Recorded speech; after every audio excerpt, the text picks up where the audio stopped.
Hey Libra Ascendant, how you doing? So this is the start of your forecast, taking you over the next 2 weeks from the new moon in Virgo. It's the first one in Virgo. There's two of them. The next one's on the 21st of September, right the way through to the 7th of September, where we've got the total lunar eclipse, which is a full moon in Pisces. So we're going from new moon in Virgo to the full moon in Pisces. It's an eclipse.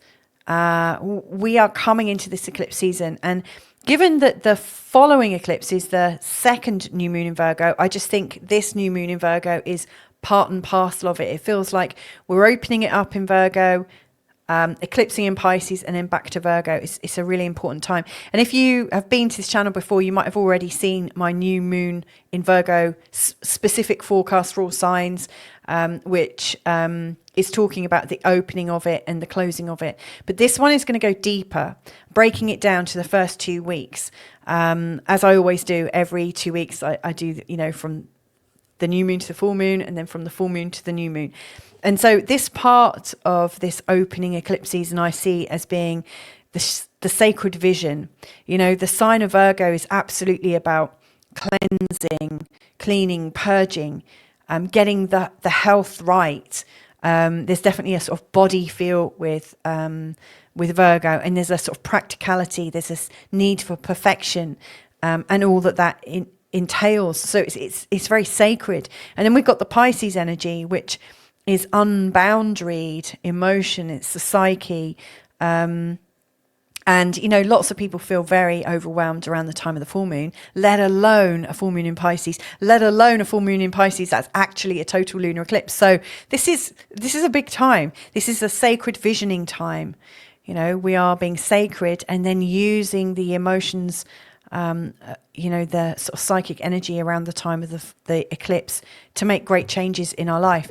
Now, in your particular part of the chart, it's these two are working on your physical health and your mental health, on your physical reality and then your spiritual reality. So it's working on materialized and dematerialized. So it's going to be interesting. And so that's what I'm going to look at.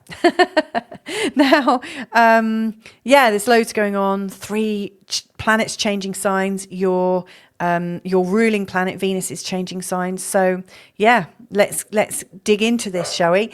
If you're new to this channel, my name's Louisa Tanner-Munson. Hi, welcome. I always use slides with this, so I don't go too far off the beaten track. And I've broken this down even further. So we're purifying at the time of the new moon. We're getting inspired at the time of the full moon or eclipse. I'm just going to call it the eclipse from now on. But right in the middle, we're having a breakthrough, and that's happening around the 31st to the 1st of September, where we've got some Chiron activity with Mercury, and we've got Saturn going back into Pisces. So I think, I always use questions. These are my 3 questions I'm going to be posing throughout and answering by the end of this forecast. So the first one, to do with the purification, is where in my life am I idealizing or polishing the surface? Like I said, the Virgo energy is very much about perfection. But where am I doing it to the, like so much so that I forget to go down to the root? So where am I working superficially almost? And where do I need to go deeper? That's the first thing we're going to look at. What really needs a good clean in your life?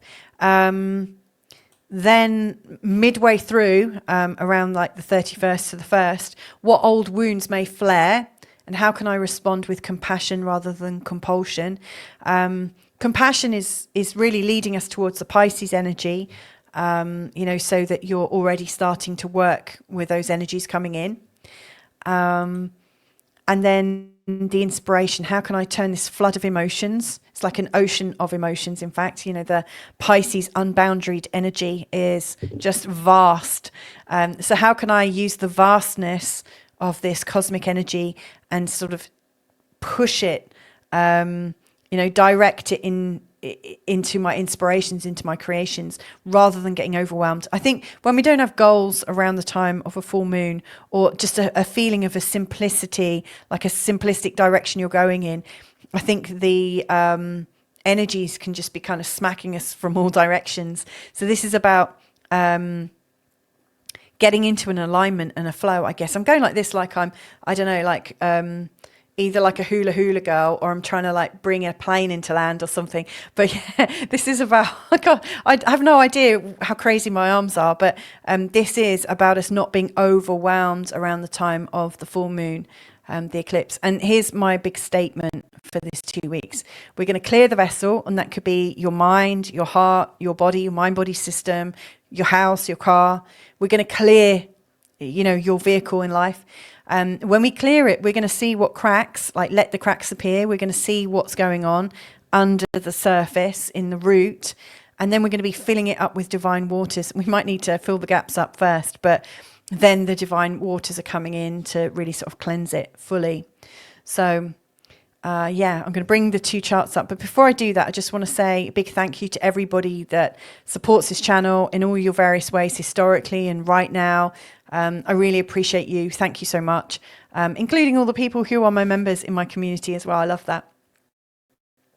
So these are the 2 charts, and this is the new moon in Virgo. You can see it's around your 12th house, which is very much about the unconscious mind, the dematerialized, like losing your stories, letting go of things. It's almost where the death of the old story is taking place. Like I said, there's this new moon, and then on the 21st of September, you've got the second new moon. So this is a very, very important time. And then when I look at the full moon in Pisces, you'll see the moon is going to come all the way around here. And it's going to be in the 6th house. And this is all about your constructed story, like the story of your life. Like on Mondays, I do this until this time, and then I do this, and then I've got this booking. And then I'm like that on Tuesday, Wednesday, Thursday. This is when I do keep fit. This is when it's the busyness. It's how your life fits together, how you're managing your home, your money, your work, your health, your body. It's all of it fitting together, and the story you have about it. That in itself is kind of like building your identity, isn't it? You might find it's just stories, like if you like lost your job, or if you moved home, or did different things. It feels like that's your identity, but actually your identity is in the 1st house. But isn't it funny when you do lose a job? Oh, it's not funny, but isn't it interesting how when you lose, you like leave a job and you leave a particular part of the world, like if you go and move in a different place, you have a new story, like your identity appears to change. So these are all stories. And this is where the tension is around the time of the full moon. You're being asked to examine your stories and to see which ones are worth carrying and which ones really time to let go of. So yeah, this new moon is a cracker. It's in a square to Uranus, and that is really bringing this sense of possible irritation, a feeling that there's something that needs to be done. It's like something is coming up in your consciousness, signaling that there's a change, an impending change. There's something that you're about to switch on. Maybe it's one of your stories that's just no longer carrying any weight anymore. It's time to totally jettison that. It's definitely bringing up something. The new moon is also in a yod from Pluto and also from Saturn and Neptune. They're all pointing at the new moon. And so you've got these pressures here in your 5th house, where Pluto is, I think, encouraging you to have more passion in your life and encouraging you to enjoy your life so much more and to kind of drop anything that doesn't feel good.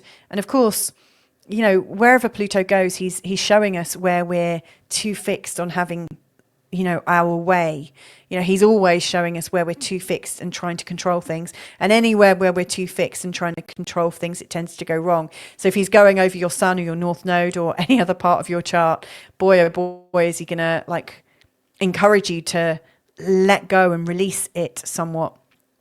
So, and then you've got Saturn and Neptune here really showing, it feels like, your relationships need to change. They need to be reset somehow. And so you've got all these outside influences pushing you here to reevaluate your stories. So this is opening up the gateway eclipse. You're examining your stories of old and what you're going to let go of. The next eclipse on the 21st of September is working with the South Node. It's really showing a time of deep release.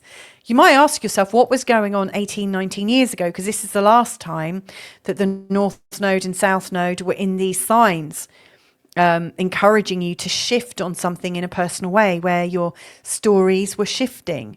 And so, you know, that might help you if you can remember how you were shifting back then, because yeah, it's a really important time.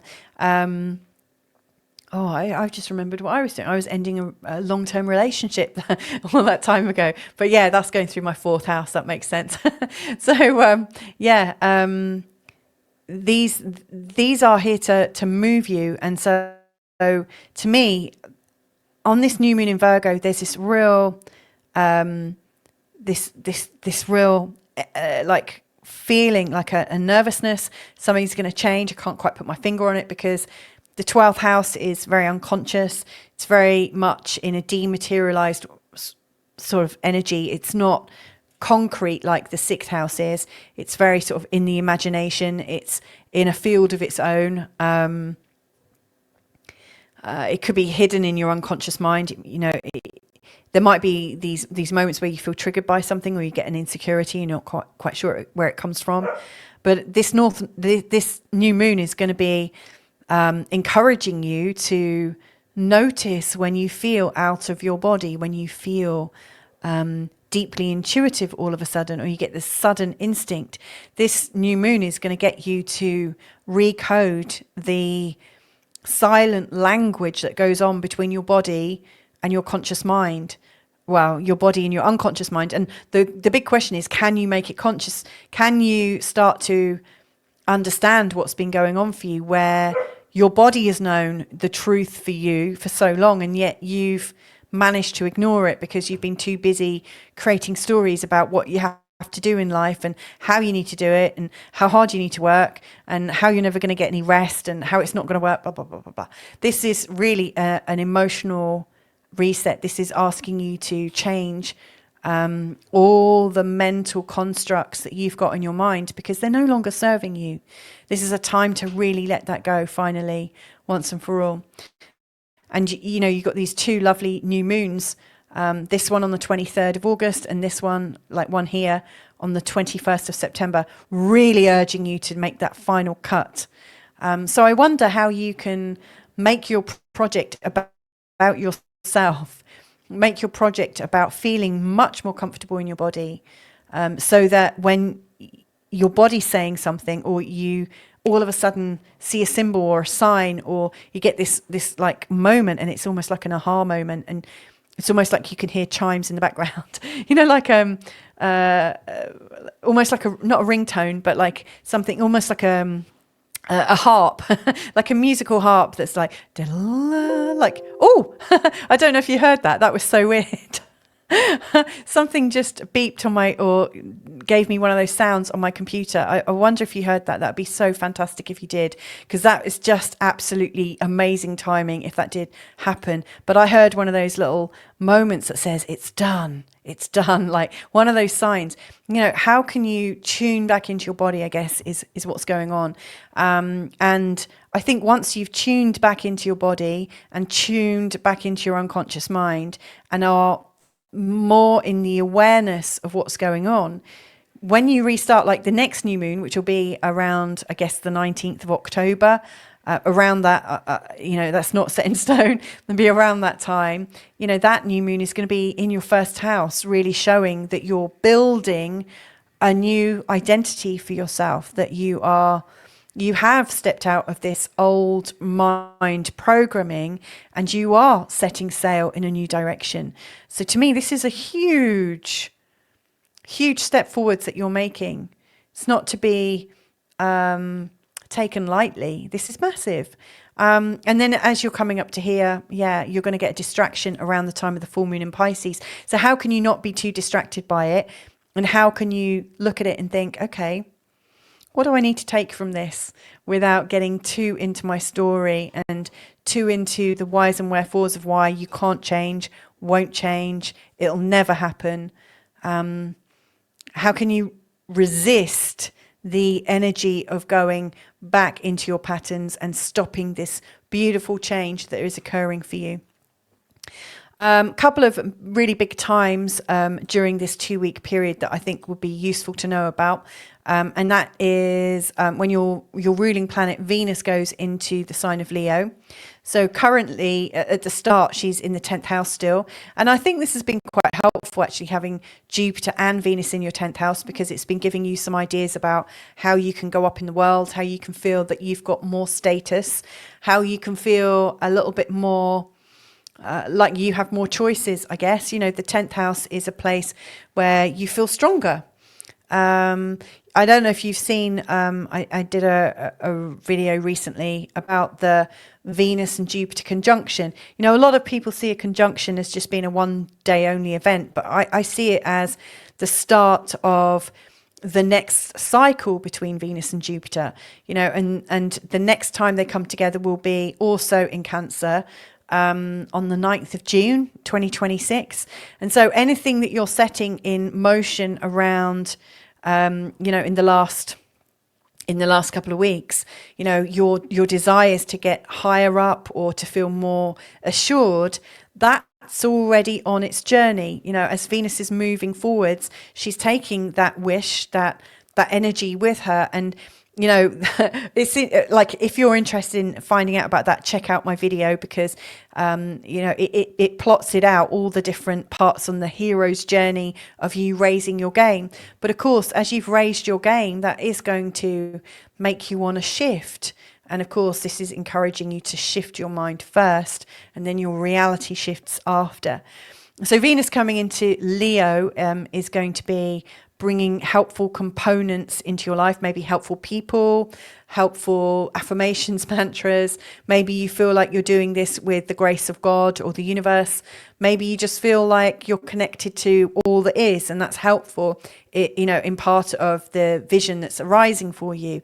I just think this is helpful. I think Venus is warm and spicy in the sign of Leo, so I think that's helpful. I mean, she's making a lovely sextile with Mars right at the end of this period, so I like it. But Venus, you know, around the 26th, if I just go back, you'll see she's in this lovely trine with Saturn and Neptune, really showing that what you're wanting to bring about, you absolutely can. You've got support to do that. She's also connected to Uranus, showing that a change in consciousness can help things flow very quickly. You might also find around the 27th, just a quick, you know, you might find around the 27th that you're finding the people around you a little bit clingy or controlling. So just watch out for that. So if you've got any big meetings around that time, just be mindful. Don't fall into those traps of getting emotional. And then the 31st of August, this is the time when I think there are breakthroughs. If you've been genuinely talking to your body and noticing all the different intuitive impulses and also the different feelings in your body as they've been arising, I think by the time we get to the 31st, when Mercury it will be here, and he'll be in a trine with Chiron. You know, Chiron can show us where we get discomfort in our body and where we've got insecurities. And so Mercury is the communicator. Mercury is communicating to your body and into your mind. I think that's the time when you start to realize where you've got some faulty programming, where you've got a belief that's holding you back, and what you might retune. So I think it's quite helpful energy.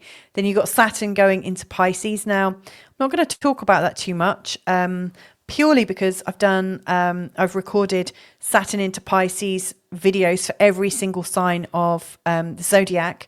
So you can listen to those. And you know, if you want to listen to it in particular, if you keep watching at the end of this video, it'll automatically go on to the Saturn in Pisces video for you. So there's that there. But yeah, there are some real kind of zippy energies between these two dates. So as we're coming up to the time of the full moon, what I really see is we've gone through this breakthrough moment, and that's happening in your third house when the moon's in Sagittarius.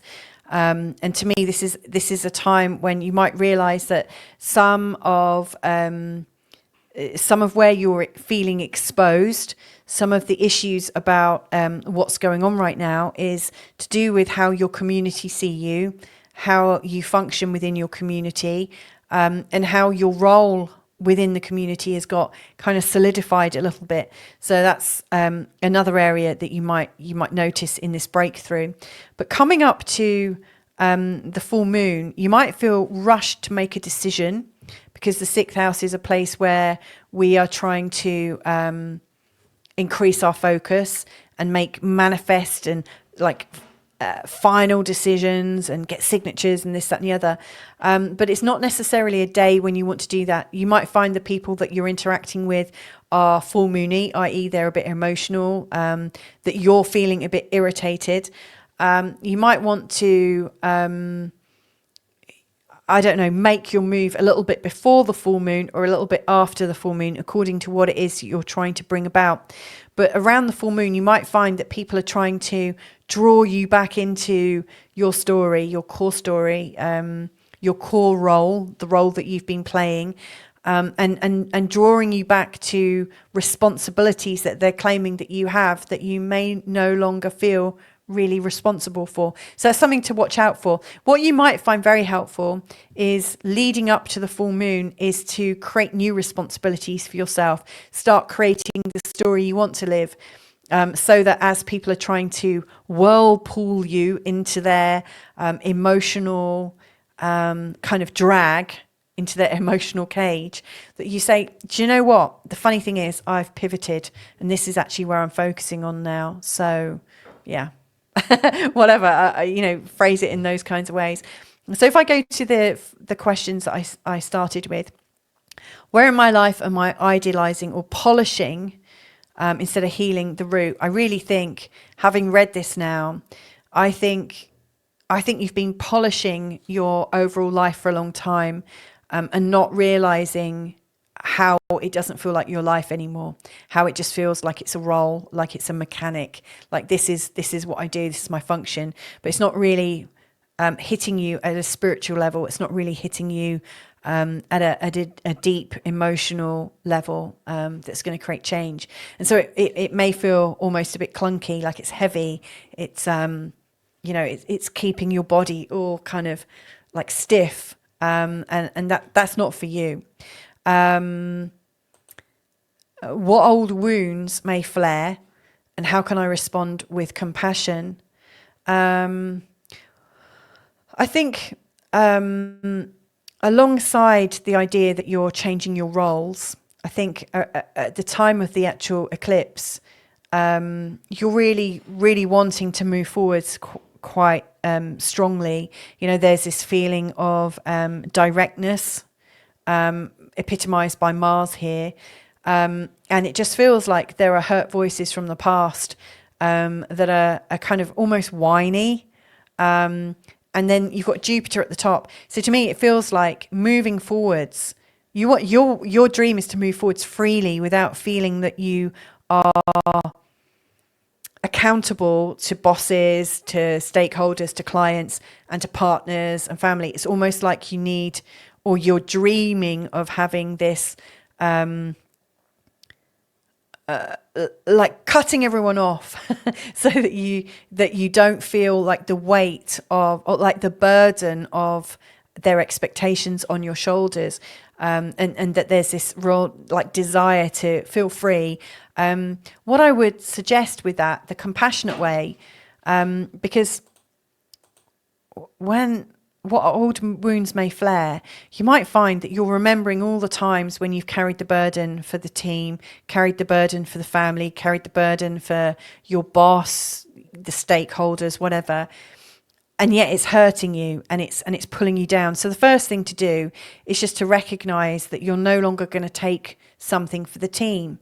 It's time for you to protect yourself and maybe put some boundaries in place. That to me feels compassionate. But if in creating these barriers, you're kind of being compulsive and too vigilant, like you're saying, back off, I've got to have my boundaries. And if it's bringing up anger, that you're not doing it from a place of compassion.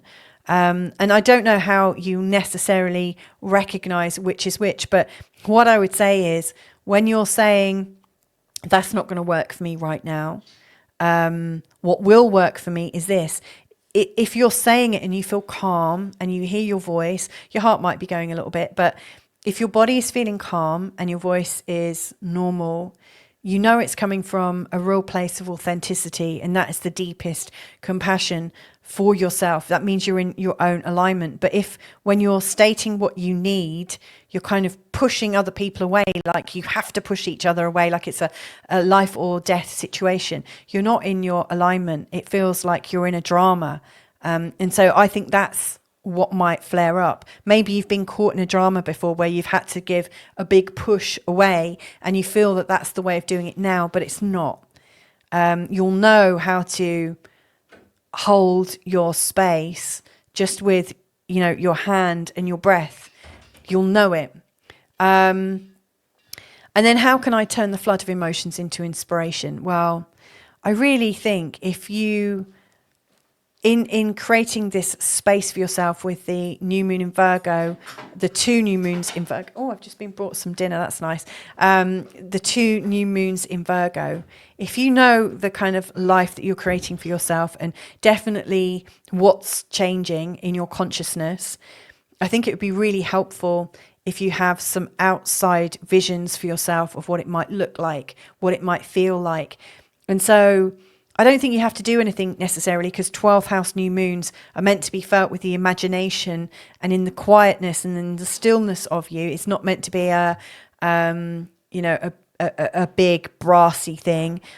So maybe just write a letter to yourself or a poem or sing or like free form design, do a little painting, make a bunch of flowers, like go into the woods and pick what you want, talk to the trees. To me, it's about your internal intuitive relationship. And I think if you're using all that intuitive energy and creative energy in a personal and private and quiet way, you'll get out of the overwhelm. So keep to yourself, keep your own beautiful sacred self, and I think you'll be just fine. You'll really ace this period that I think is going to knock a lot of people off their perch. But for you, there is safety in letting go of these old stories. So I'm going to leave that there, Libra. I hope that was helpful to you. And, maybe you like the way I do my forecasts. I hope so. And if you'd like more of this guidance, you're really welcome to join my membership, because that's where I go even deeper. I do Monday to Friday regular updates. I also do romance and also financial updates for every sign every 2 weeks. And maybe you want to go even deeper. If you do want a personal session with me, there's a link that you can book into my Calendly, my online diary. And the links are on my channel page in the description. Don't know what's going on out there, and also they are in the video notes as well. So just get in touch, book into my diary. I would absolutely love to work with you. So leaving that there, have a great 2 weeks. And like I said earlier, if you would like to have a quick peek at the Saturn in Pisces forecast for you, then just keep watching. Bye for now.